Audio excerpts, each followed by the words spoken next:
Okay. I moved here in 2010, and that kind of when it all got rolling. And one of the main reasons I moved here is because I live on the cul-de-sac just down the hill here, and it's a lovely, quiet neighbourhood. It's close. Honestly, I think I got so lucky because I'm so close to town, and it's a nice, quiet neighbourhood, a dead-end street, and I've got a bush reserve on my backyard. So those were the main reasons I moved in here, and now it's under threat. So that's why I've been involved. So when you moved here, state government was looking after the land? No. So it's a really interesting history. This place is unique from that perspective because there's no other recreation area or like reserve under the Nature Conservation Act, which is state legislation in the state, whereby normally Parks and Wildlife would be the managing authority for that. So all of our national parks and all that kind of stuff around the state, Parks and Wildlife are responsible for managing those areas.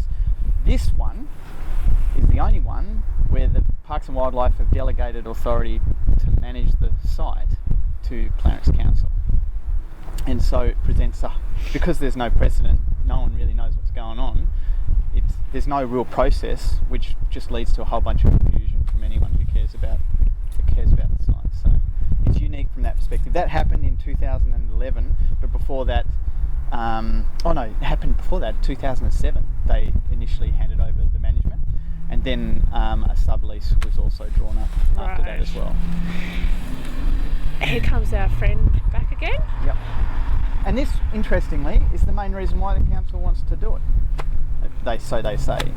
It's a real issue. I hear that kind of behaviour all the time in the middle of the night at my house, and it's shocking, and I hate it. But I want the road closed. So I think it's a really nice walk to the top of the hill, and then other parks around the place you have it's literally, you could put a car park down the bottom of the hill and have a nice walking trail up to the top, and you could get a good view of the mountain to stop that as well, So there's lots of ways to skin a cat. Not everyone wants that. People raise issues of DDA access and all that kind of thing, and there are buses and tours and stuff that come up, but I don't. That's a discussion, right? Whereas council's taken this view that they want to keep the road open, and one way to kind of stop that behaviour is to introduce commercial activity up here, which will slow it all down. So they could resolve those issues by putting in some form of commercial development up here where the party would be responsible for looking after the park. So that's the intent with this DA, is that the new proponent, whoever runs the hotel and all that kind of stuff, is going to be responsible for looking after and managing the park as well. So it saves council money, fixes the problem of the burnouts and things like that. That all started in 2007, like I said, when the council negotiated the handing over the managing authority from Parks and Wildlife, because the only way council was going to get this stuff up was if they actually had control of the site. And at that time, it's Crown land and it was under the control of Parks and Wildlife. So that was the first step in the process. And then they negotiated a lease with the state government. And then after that, they had to rezone the site too, because when this site was originally reserved by the state government, back when the Nature Conservation Act came in, the zoning was congruent under the planning scheme with the Nature Conservation Act. So, and back in that day, I can't remember what the exact zone it was called, but it was something along the lines of a reserve under the planning scheme, whereby the objectives for the land in the planning scheme matched the objectives under the Nature Conservation Act. Then council realised that they weren't going to be able to build a hotel and commercial development under that kind of setup, so they rezoned the land after they'd negotiated the lease and the managing authority to recreation area, which under the planning scheme, if you've all looked at it, it's a bit hazy and grey. That zoning is used predominantly for sports grounds. Look up recreation areas around the state and you'll find that most of them are places like KG5 sports ground or football grounds and all that kind of stuff, and where it gives discretion to the council or the planning authority as to whether they allow things that are commercial in nature. And so that was the next step they had to go through to allow them to lawfully kind of develop the land under discretion for a commercial use. And at that point, after they'd done that, that's when they started kicking off with inviting expressions of interest, where they have invited groups, and Morris Nunn was one of them, to come in and put forward a proposal for this development application.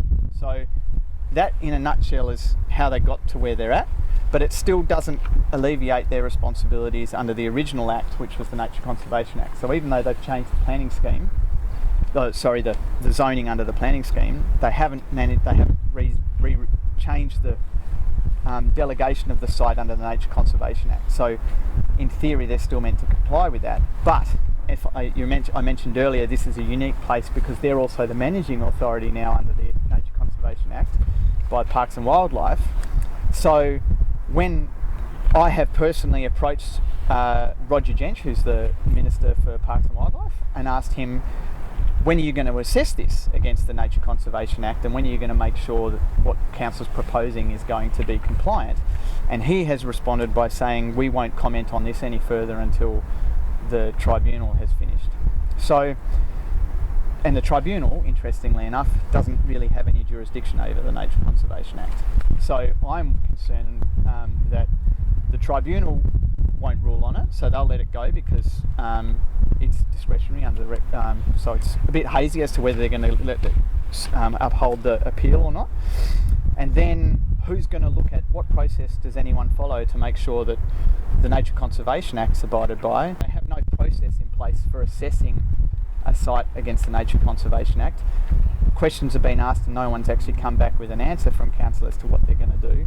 So we're at high risk that we've got state legislation that's just going to be broken. No one's upholding it. You get assaulted in the street and you go to the police, but there's no authority here in this circumstance to uphold the Nature Conservation Act. Normally, when it's a site still managed by Parks and Wildlife, they do what they call a reserve activity assessment, and that goes through a checklist to make sure that they're complying with the Act. But I asked the Minister directly, is that going to be assigned to the council? Is council going to do an RAA? And he said, well, it's up to council. So there's a big gap here. And on top of that, the last thing that council has also not addressed is the latest thing I've been working on under the lease that council negotiated with the state government. Now, this is outside of planning, so it's not really relevant to this whole legal stoush, which I believe you guys are planning in environment protection is what you guys are studying. But it all ties in because these things have been put in place to protect our environment. Under the lease, there's a covenant that council has made with the state government that they won't do anything that's going to be a nuisance or a disturbance to people who occupy the land next to the park. And again, no assessment has been done against that lease, or will be necessarily done against that lease to make sure it complies, even though I've personally door-knocked every single house that sits right next to this park, and I've had around about 150 letters, so about 90% of people who were home, uptake on signing a letter to go to the Minister to say it's going to be a nuisance and disturbance. So again, another gap. And that's what I'm finding here with this.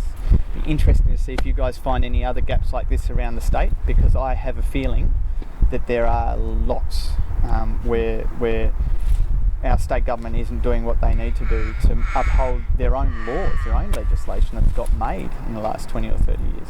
So I think this is an interesting case study purely from that fact that it's the one place in Tasmania where Parks and Wildlife have delegated the authority as the managing authority over to a local government organisation. It doesn't have any of the processes in place to make sure they're managing the site. And so far they haven't managed the site, which is part of the reason why they're doing this as well. So, biggest disappointing thing about all of this, you ask direct questions as a member of the public and all you get is stonewalled. Like, it's... I don't... If they did an assessment, I mean, I'd probably fight it to some degree, but I'd be a lot happier and wouldn't be ready... I really want to strangle someone over this, because if they came back and said to me just straight up, we've done an assessment, here it is, and we think it complies, that'd change a lot to just... Yeah. This is just blatant. It feels blatantly like they just don't care, and that's a horrible thing. I feel for you guys because I'm 43 years old and I've been working as an engineer reading contracts and interested in legislation for a long time, and it's difficult to read. And why do we have so many different governing pieces of paper over what we're trying to do here, and that's protect the environment or not protect it as zone areas for building houses and keep others for bushwalking and all that kind of stuff. But we've got, in this case, we've got three documents that have been put together, and this major projects bill's another one that's going to potentially come into play. They're hard enough to read as it is, and then trying to work out where they've got conflicts between them all. Why is it so hard? It is so grey, and because it's so grey, it allows people to interpret things so differently across the board, and I think it's part of the reason why we struggle to get anywhere when it comes to a whole manner of issues that might be important to our community, including protection of the Great Barrier Reef, actually addressing climate change and that kind of stuff. It all ties together, and it starts when you start delving into it, seeing how hard it is to actually make sense of all of this. It starts to become clearer that this might be why we've got part of the issue, and our governments aren't doing anything to bring more clarity. They're actually clouding it even more, and major projects is another example of that, where they're actually taking making an amendment to a bill where something is already in place to allow for this kind of thing to happen. So they have, can't remember what it's called, and I haven't read the detail on it, but major projects it's only changing the way of an existing process in a complicated way. So can I ask, what do you think of the role of the environmental impact assessment process at this site? I think it's important, but again, unfortunately, it's missed out because it's been rezoned to a recreation area. So you're going to have to find something under the EPA, under the EPB Act separately, which isn't allowed for necessarily under the planning scheme. And how does that come into the tribunal's efforts? So it's and again, it's coming because it's not mandated. A community group is having to pay for that to happen in order to enforce it, whereas it's law. Like, why is it reliant on a community group to enforce it when we should have somebody within our government organisation that enforces it? Who would have thought you're having to come back and try and enforce the law on your own government? It's mental. And one thing, isn't something that can be managed by common sense and law and evidence, or? Yeah, I think so. But I think it's with everything too. This is the law. It needs to be grey to an extent, because if you've got a clear process you can follow, everyone knows what you've got to do. I mean, in planning, in the planning area, it's kind of clear cut. Stakeholders are engaged and get a chance to have a say, and it's not just a matter of standing there and listening to them and then walking away, but cogent arguments are put as to why things are done. I don't see why it couldn't be. No. It's political because we value it as human beings. Some humans don't value it. And so what in a democratic society, what are you meant to do, particularly with something like this, which is on public land? It should be following some process, again, a process whereby that just whether or not you want it to happen because it's public land should be out for public comment. When local governments, when councils want to sell or lease their own land, they actually have to follow a procedure under the Local Government Act where they have to advertise it and receive submissions from the public on whether or not they want that to happen. State government land, so they have no obligation to advertise. It's down to the discretion of the general manager alone. And how does that fit into a democratic society where you should have your views, the capacity to give your view and have a cogent reason as to why they're going down that path. So the nature recreation area is under the Nature Conservation Act, which is the state legislation, and that puts it as a reserve, whereas the recreation area is what it's zoned as in the planning scheme. So the planning scheme is referred to under the under LUPA, the local what's it called? Land Use Planning Act. Yes. So they're two separate pieces of legislation with the same terminology with completely different meaning, right? So a nature recreation area is a reserve, whereas, as I said, a recreation area under the planning scheme, generally speaking, refers to sports grounds. It's confusing, but I hope that answers your question. But it is really important, isn't it? Because like the sightseeing areas, the cafe, the car parking is all consistent with the current zone. They've been able to argue that it fits with the zone purpose. Yep. Yeah, and I can't argue with that. I mean, I've seen this type of thing happen in other recreation areas, which is why I feel in some ways we're throwing our money away a little bit on the appeal. But see, here's another thing, right? The appeal, I was under the impression that once this appeal process was over, if the appeal failed, that was it. It was getting built, right? But I've spoken with the indication that I've had, and this is informal indication, informal discussions, because the minister won't put anything in writing with his advisors, is they still have to show evidence that they've assessed this against the Nature Conservation Act back to the state government, and they need to show evidence they're complying with the lease, and it needs to have some form of process where they deal with those political issues I was talking about, where the public gets to make a submission about, or not necessarily gets to make a submission, but where the authorisation is given by the council as the leaser of the land to sublease the land to the proponent. But none of that stuff's clear. No one really knows. No one can say what the process is. There's nothing written down, and so it's all missing the beat. But community's all up in arms and all anxious because we all think that it's over when the planning tribunal finishes. Again, another craziness. So, in the tribunal, you can only make challenges that are relevant to Lupa. You can't bring up the fact that it would get knocked back elsewhere. No, that's right. That's right. Yep. And there's nothing clear about how you can bring those things up either. It's that being said, and here's the irony of it all, the Minister's office actually came back to me and said part of the reason they were going, and this again was informal, nothing in writing, the reasons that they weren't commenting on the questions I had around the Nature Conservation Act and the lease is because that they were under the understanding that the REMPAT would deal with it, the tribunal would deal with those things. Now, I've had separate legal advice on this that has suggested that that's not the case. So what your statement that you just made is true as far as the lawyers we've spoken to are concerned. But I've made direct recommendations to the legal team for Rosny Hill Friends Network that they bring it up, because worst comes to worst, I'm no lawyer, but I would imagine worst comes to worst, the tribunal just say it's not part of our jurisdiction, don't worry about it. But then I've got recourse. I can go back to the government and say, well, you said you thought it was going to get dealt with under the tribunal. What's the story? The Nature Conservation Act's actually not too bad. You can read it and you can make sense of it, a lot of it, but there's a series of categories in there. They're all pretty similar. It's just that they have certain specific classifications they might put on different areas. So, yeah, the nature recreation area, generally speaking, is reserved for semi-urban kind of reserves and things like that, Knocklofty and places like that, you know. Community opposition to the rezoning? Yes.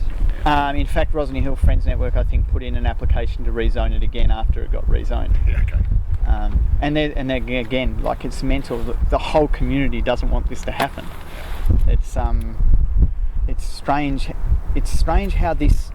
You wouldn't think it, you know, like you get brought up as a kid and you think, you get taught about democracy and we live in a great country where everyone is regarded, and then you come into these situations again and again where the community is completely disregarded in the decision-making process. But it would have had to have been taken more seriously in the rezoning process than the state government processes. Well, you would have thought so, but I'm not sure. I actually don't know what you would have had to have known the rezoning was happening and then put in a submission at the time, wouldn't you? Yeah. And for me, I didn't know that it was happening, so I found out after the fact. So it was a bit late, which is part of the reason why I was supportive of them putting in a rezoning. Yeah, Tasmanian Planning Commission has to ask for input, and actually all the representations are public. So if you go onto the TPC website, unlike council, everybody, you know, Nana Rides, Sir Hamlet and Redder, it's scanned in and it's available forevermore. But you have to know that it's significant, like that a rezoning means anything, which you wouldn't know that. I know, and look, part of the reason John Todd set up this unit about 20-something years ago was advocacy and generally raising the level of understanding amongst people who care about the environment, whether you practice in it or not, just to know that this matters and the legislation and planning schemes and the rules matter, and when the rules change, it also matters. They're the only things that give the teeth to the lawyers when they go to fight these things in the tribunals, but it doesn't feel like it matters when you're sitting in your house in public thinking that you're going to have a reserve on your backyard. It's also weird as an ecologist to know that legislation says some plants, well, I'm a botanist, some plants matter and some don't. And even in the case of this development, where we've got probably, but we don't know whether eastern bar bandicoot is actually here, but there's certainly a meta-population of them in this area.